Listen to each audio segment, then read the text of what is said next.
So this is called Man in the Rock, about the Lord Jesus Christ, and how the devil, he tries to steal, kill, and destroy, and look to devour people when they get away from the Lord Jesus.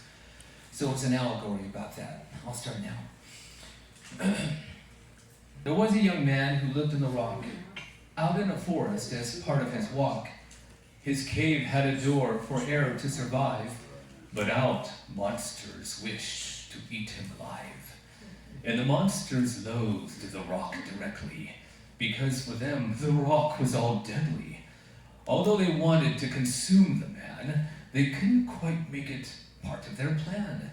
Because if they tried to walk on inside, light forces and there on them would collide, and that light would attack and burn their skin, melting them and would torment fire within. But the day came when they devised a scheme to tempt him out using joyful esteem. As they appealed to the lust of his eyes, when he stood at the door looking all wise, he saw how the monsters disguised themselves to look like humans partying with elves. As they had a festive fall cloud fun, he walked away from the door. This is dumb. They shouted with beer and danced more loud. But look how cool we are, come join the crowd. He wouldn't listen, but stayed in the rock and guarded his heart, their traps he did block. Then it came to pass, they used trading bait, wanting him out for hunger to their straight. As he appealed to the lust of his flesh, on a day he ran out of food afresh. He saw how the monsters disguised themselves to look like humans banqueting food shelves, near their food tables for his soul to see, them hoping he would come out to their glee. As the evil monsters stuffed their faces with food, turkey, and pumpkin pie traces, he saw the banquet, then his bare cooler, saying, "I'll just fast, God is my ruler." He then walked inside from the rock's front door, as they screamed, "Here comes the ice cream galore!"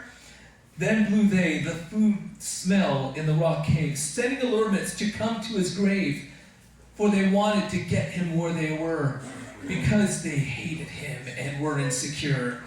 They also wanted their lust in his heart, which would make it easy to lure apart, hoping he would set his heart on their trust, to make him think coming out was a must. But he kept putting his faith in the rock, knowing the world's pride was a filthy crock.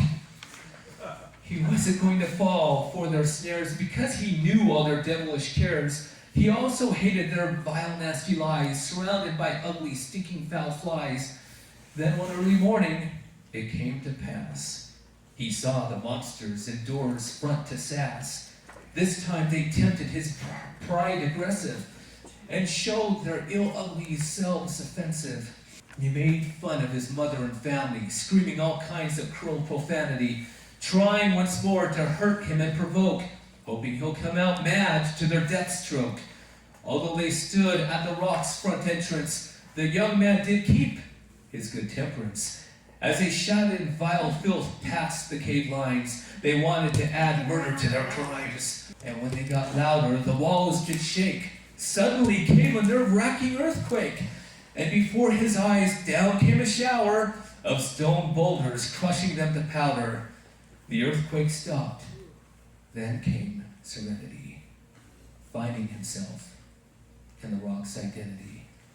As a young man said to his thumping shock, "There goes the neighborhood outside the rock." That's the end. To God be the glory.